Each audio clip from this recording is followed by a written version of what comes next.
凯特，没想到反击来得这么快，我今天又遇到老陈，他看起来好像胖了，虽然还是比减肥前瘦很多，但显然已经比我现在胖了。他一直打量我，大概是看我现在比以前瘦，心里不是滋味，就没想继续跟我说话的样子。我为了不要伤害他的自尊，也就没多说什么。虽然我很想跟他说怎么样，复胖了哈，顺便再传授一些我们最近研究的瘦身秘诀，但我看他脸色不太好，只好随便哈拉2句就走了。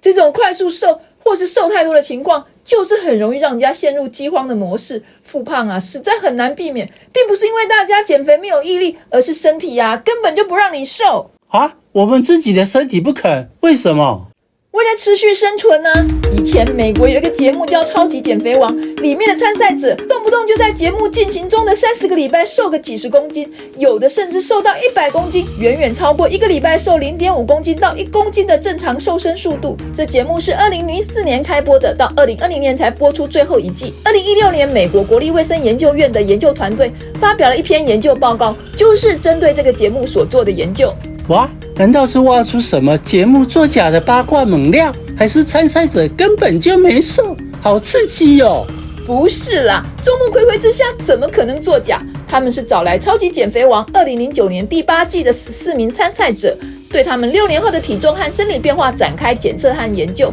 结果发现14个人只有1个人维持了体重，其他的人都复胖了，还有5个人甚至比参赛前还胖1%以上或以下的体重，而脂肪组织和非脂肪组织都显著增加，但比参赛前减少。另外，会抑制食欲的瘦素和增进新陈代谢的甲状腺素都比赛前低，而运送优质胆固醇的高密度脂蛋白和有利瘦身的脂链素都增加了。最重要的是，在减重比赛之后，人体因为饥荒效应，怕身体的热量囤积不够，不利生存，所以产生了代谢适应，也就是降低新陈代谢来应付低热量摄取，并直接反映在维持低档的基础代谢率上。而令人惊讶的是，这次所测得的人体经期代谢率并没有恢复水准，还是跟6年前比赛后相差无几。这边要特别说明的是经期代谢率，它几乎等同于基础代谢率，但基础代谢率指的是人体维持自身运转，如心跳、生理代谢、消化吸收所需要的热量，而经期代谢率则是指人体在休息的时候的代谢率，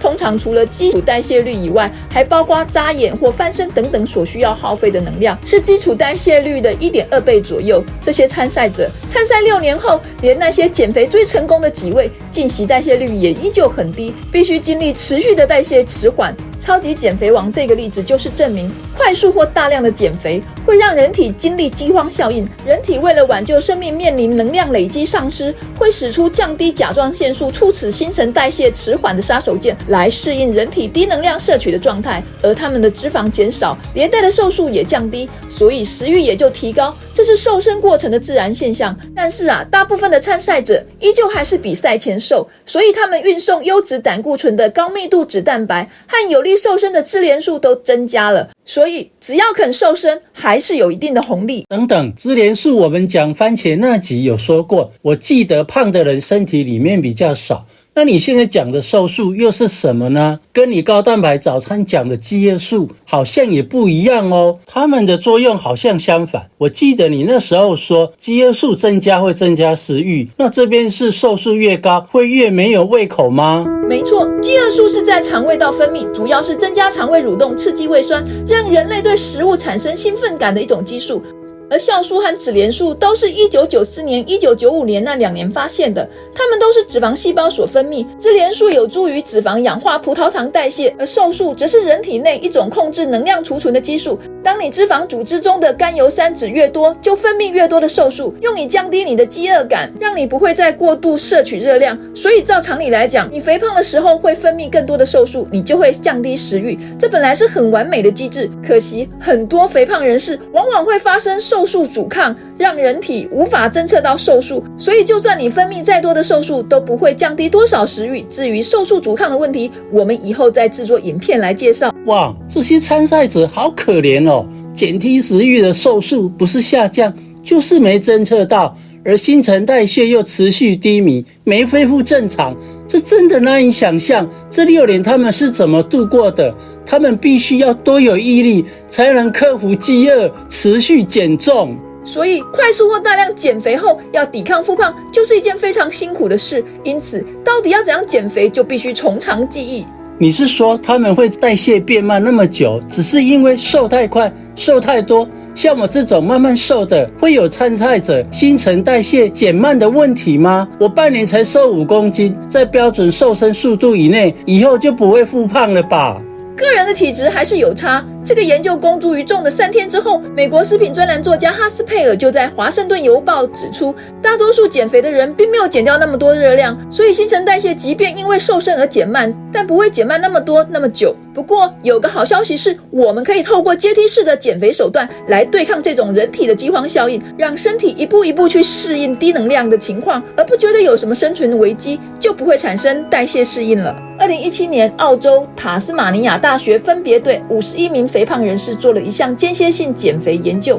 他们将51名肥胖人士分成2组，一组连续减了16周，一组减2周，休息2周，恢复正常饮食，也是一共减肥16周。2组减肥所摄取的热量是维持现有体重所需热量的 67%，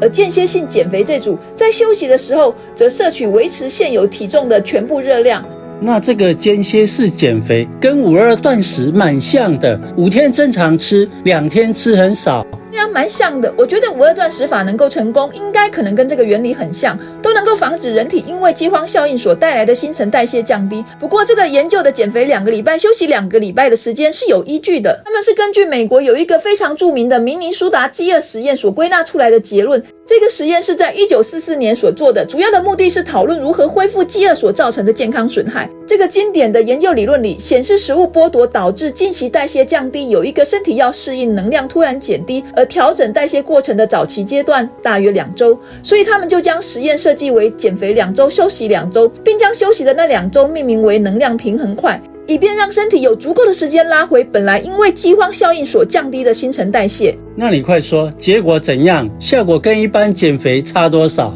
结果显示，间歇式减肥这组跟连续减肥相比，他们脂肪减少，肌肉组织却没有损失，而体重也减轻较多，基础代谢率也变化较少。更重要的是，在之后的6个月追踪，间歇式减肥这组比连续减肥那组体重减轻了 8.1 公斤，也就是说，他们利用间歇性减肥这个方式，因为基础代谢率下降极少，所以更能够持续减肥，并且不会复胖，相当于克服了人体的饥荒效应。所以这种阶梯式的减肥法真的能够避免身体不让你瘦的困境。我看啊，我们偶尔恢复正常饮食，不做168断食1-2周，或许有助于你维持体重，搞不好你腰围的那1-2公分可以减得快一点耶。这个主意好，那我暂停的2个礼拜是不是就可以吃烤吐司涂奶油？好久没吃，挺想念的呢。不行，我会帮你换成地瓜。奶油吐司这种高糖、高钠、高饱和脂肪酸的东西，还是少吃为妙。另外，除了阶梯式减肥，在减肥期间提高蛋白质的摄取量，也有助于防止新陈代谢降太多。一方面，人体消化蛋白质所消耗的热量，本来就是消化糖类或脂肪的5到15倍；另一方面，提高蛋白质的摄取，也真的会减缓基础代谢率的降低。美国密苏里大学研究团队2015年在美国临床营养杂志发表了一篇关于减重与蛋白质的研究，就表明，在减肥期间实施高蛋白饮食可以防止进食代谢率的下降。而一篇耶鲁大学研究团队在2014年发表有关高蛋白饮食的研究也指出，2000年的研究发现，蛋白质占总热量 29% 的高蛋白饮食比 11% 的低蛋白饮食进食代谢率约高出213大卡，还蛮多的。这是因为增加蛋白质摄取会增加人体的肌肉量，而提高人体的肌肉量则有助于身体提高新陈代谢。因为运动或活动的能量需求很高，构成我们人体骨干的骨骼肌细胞里面就有很多粒线体来产能。一般来讲，粒线体占骨骼肌体积总量的3到8%，所以肌肉越多，就有越多的粒线体去燃烧产能，人体的代谢也就越加畅旺。反之，脂肪细胞的粒线体就少很多。网络上提到肌肉细胞与脂肪细胞运作所消耗的卡路里量莫衷一是，而我们根据2010年刊登在美国临床营养杂志一篇德美合作有关基础代谢率的研究，他们重新校正了1992年提出来的各个器官组织所占的进食代谢率，确定在年轻人跟中年人的估计无误。这个数值是，当人们休息的时候，脂肪组织每公斤体重所消耗的热量是 4.5 大卡，而骨骼肌是13大卡，相较于内脏动不动就数以百大卡计算算，虽然骨骼肌所贡献的基础代谢率很小，但只要活动起来，骨骼肌所带动的能量代谢就不可小觑。因此，在减肥期间补充足够的蛋白质，增加肌肉量，就是维持基础代谢率不下降的重要因素。